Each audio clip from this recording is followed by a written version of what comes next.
What's up, Linjivo family? Ready to level up your English? Let's dive in the lesson. Mwaramutse muryango mugari wa Linjivo, muriteguye kuzamura urwego rwanyu rw'icyongereza. Reka twinjirane mu isomo. Salut la famille Linjivo, prêt à passer votre anglais au niveau supérieur? Entre dans le vif du sujet. Today we are having a paramount lesson. It's all about emotions part 2. And then when we talk about emotions, we just mean these feelings or these sentiments we have towards others. Iyo tuvuze emotions, tuba tuvuze amarangamutima, then amarangamutima tugirira abandi bantu. Donc quand on parle des émotions, on parle des sentiments qu'on a envers les autres. Then we are having the second part today. Last time we saw, then I just taught you the first part. It was also about emotions, and then I gave you some words. Ubushize nabahaye amagambo cyangwa twize igice cya mbere kivuga amarangamutima. Twabonye ko hariho interuro cyangwa amagambo amwe dukoresha iyo turi kuvuga amarangamutima tugirira abandi bantu. Uyu munsi tugiye kurebera hamwe igice cya kabiri, dukomerezeho turebere hamwe n'andi magambo dusanzwe dukoresha iyo tuvuga amarangamutima tugirira abandi bantu. Donc dans la première partie, je vous ai montré, je vous ai donné quelques mots ou bien quelques expressions qu'on utilise quand on est en train d'exprimer des émotions ou bien des sentiments qu'on a envers les autres. Aujourd'hui, nous allons voir la deuxième partie. Donc, je vais aussi vous montrer d'autres mots ou bien d'autres expressions qu'on utilise quand on est en train de faire des expressions ou bien quand on est en train d'exprimer ses émotions, quand on est en train d'exprimer ces sentiments qu'on a envers les autres. Then, we have some words here, some sentences that I'm going to show you today. And then, when we say, for example, I am excited, mu kinyarwanda ndishimye cyane cyangwa je suis excité. And then next sentence, when we say I am tired, ndaroshe, bien en français on peut dire je suis fatigué. And then next, when we say I am scared, to be scared no kugira ubwoba. Then we say I am scared, mu kinyarwanda tuba tuvuze ngo mfite ubwoba, numva mfite ubwoba cyangwa mfite ubwoba. En français, on dit je suis effrayé ou bien j'ai peur. And then we say I am bored. Then here, abantu benshi iri jambo bored bakunda gukora amakosa bakavuga ngo bored, but that's not natural English. Ntabwo ari icyongereza cyiza. Ntabwo tuvuga bored, but the best pronunciation we say bored. It is bored, not bored, but bored. Say I am bored. Then what does it mean when we say I am bored? Ndarambiwe. Ni igihe uba wumva warambiwe n'ibintu, like wenda nk'ubu ukaba uri mu nama, umuntu uri kuyobora inama ari kuvuga ibintu yongera bisubiramo. Hari igihe rimwe na rimwe wumva warambiwe, nicyo bita to be bored, kuba warambiwe. And then we say I am bored, ndarambiwe n'ibi bintu. I am bored, ndarambiwe. En français on dit je m'ennuie. Donc c'est s'ennuyer de quelque chose, kurambirwa n'ikintu, cyangwa to be bored, kurambirwa, s'ennuyer de quelque chose. You say I am bored, ndarambiwe cyangwa je m'ennuie. And then next we have to be proud of something, then guterwa ishema n'ikintu. When you say I am proud, ntewe ishema, I am proud of you, ntewe ishema nawe. I am proud of you, ntewe ishema nawe. And then when you say I am proud, ntewe ishema cyangwa c'est être fier, to be proud, être fier. I am proud of you, je suis fier de toi. Then I am proud, ntewe ishema cyangwa je suis fier.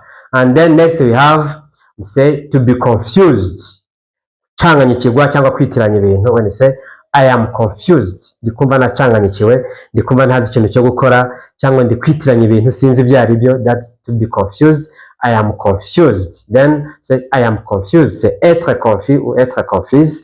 On peut dire être confus s'il s'agit d'une fille ou d'une femme.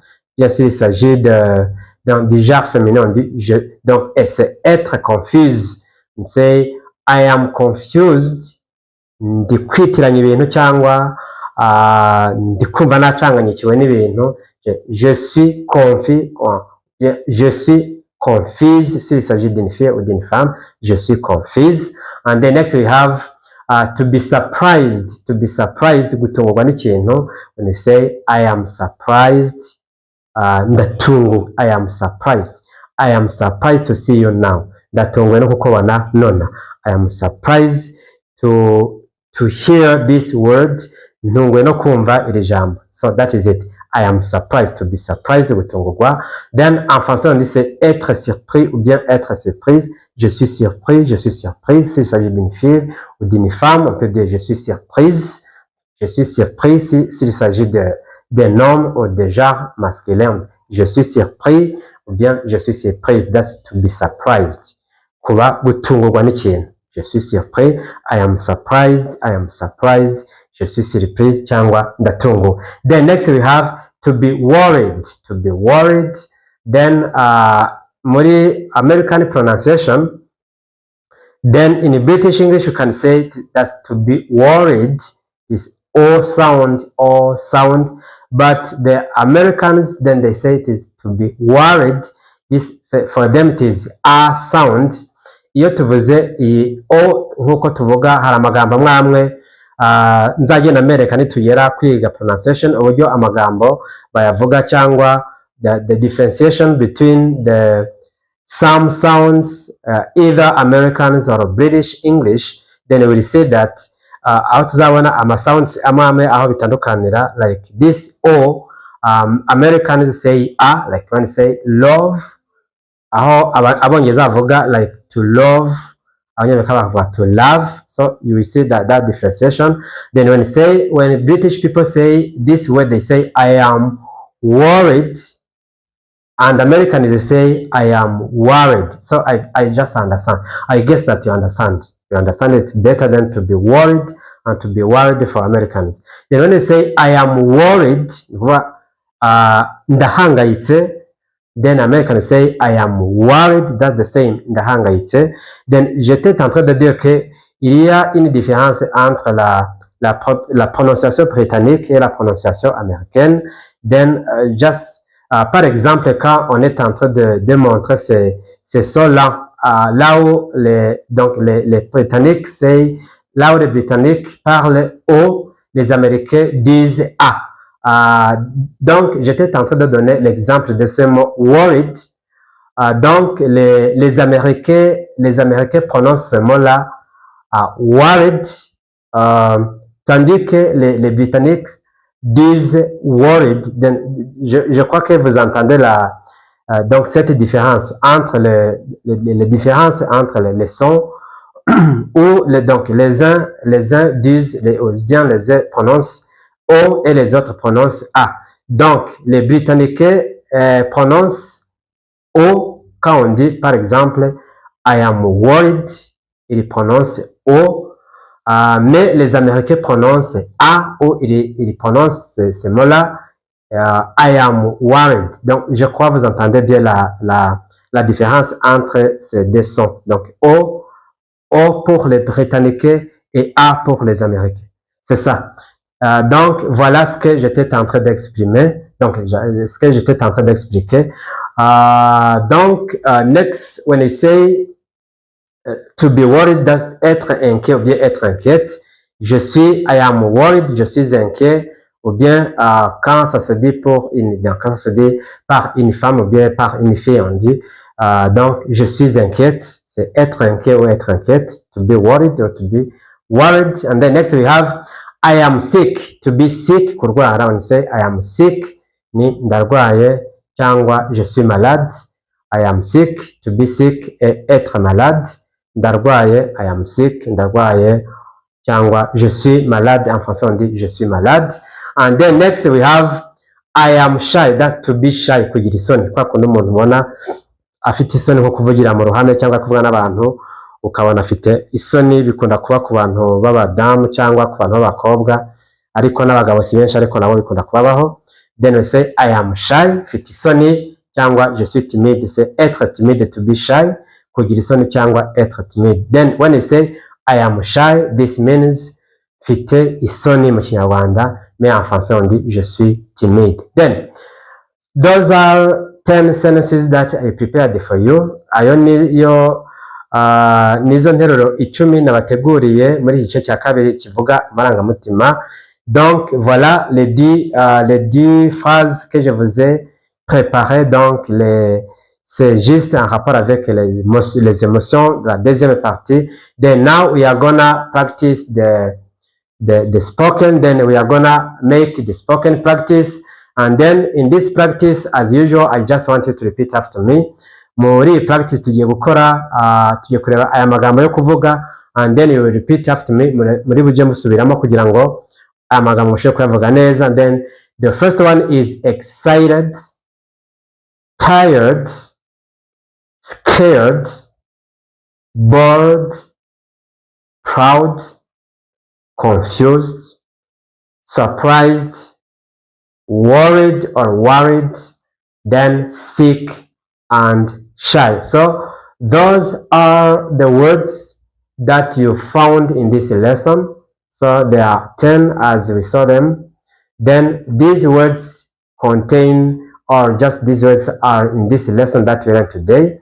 Aya magambo tumaze kubona ari muri riya somo tumaze kwiga avuga amarangamutima cyangwa igice cya kabiri. Donc voilà les 10 mots qu'on avait déjà vus donc au sein de la leçon en rapport avec les émotions, donc on utilise quand on est en train d'exprimer nos sentiments qu'on a envers les autres. Donc vous allez trouver ces mots-là au sein de la leçon. Then c'était la pratique orale. C'est pour dire que j'aimerais que vous imitiez ces mots-là pour savoir comment ces mots se prononcent. Voilà ce qu'on est en train de dire, on est en train de faire. C'est juste pour vous aider à savoir comment ces mots-là se prononcent. And then now we have a conversation practice as usual. Then in this practice, we just converse. Then you have a conversation between A and B as usual. Then you are gonna see the conversation they make, and then you just be obliged or just be required to make your own expression and or just your own conversation, and then you will be using these words that you have seen in this lesson. And then the first one we have A and B. Then A says, how do you feel today? How do you feel today? Cyangwa umeze ute uyu munsi? En français on dit comment te sens-tu aujourd'hui? And then B says, I am tired. Ndananiwe cyangwa ndarushye. En français on dit je suis fatigué. And then A says again, why are you worried? Kuki uhangayitse cyangwa kubera iki uhangayitse? Ou bien pourquoi es-tu inquiet? Pourquoi es-tu inquiète? And then B says, because I have an exam. So that's known, that's common. Iyo abanyeshuri bafite ikizamini barahangayika, then they get very worried. And then kuko mfite ikizamini, bien c'est parce que j'ai un examen. And then A says again, are you shy? Ufite isoni cyangwa es-tu timide? And then B says, yes, I am shy. Yego mfite isoni, ou bien oui, je suis timide en français. And then next we have, are you sick? Urarwaye, ou bien es-tu malade? And then B answers, yes, I am sick. Yego ndarwaye, ou bien en français on dit, oui, je suis malade. Then that was the conversation that I just want you to make up now. And then you can just trace or look for a friend around you. Ushaka gushaka inshuti yawe mugakora ikiganiro cyangwa mugakora ikiganiro kuri aya magambo tumaze kwiga avuga amarangamutima. And then as exercise I want you to do this, and then write 5 emotions you learned today. Wandike amarangamutima 5 cyangwa amagambo 5 avuga amarangamutima wize uyu munsi. Donc vous allez écrire les 5 mots en rapport avec les émotions que tu as étudiées aujourd'hui. Then when do you feel worried? Ni ryari wumva uhangayitse? C'est quand est-ce que tu te sembles inquiet ou bien tu te sembles inquiète? The next, what makes you feel shy? Ni iki gituma wumva ufite isoni? Donc, qu'est-ce qui te fait être timide? Bien, donc, qu'est-ce qui te rend timide? Qu'est-ce qui te rend timide? Donc, voilà les 3 exercices que j'aimerais que vous faisiez. Then, Those are the 3 exercises that I want you to make. Ndashaka ko mwandika ayo magambo, and then you'll make that, you just write that in the comments, and then I will be there just to correct you. Don't forget to like, share, comment, and subscribe.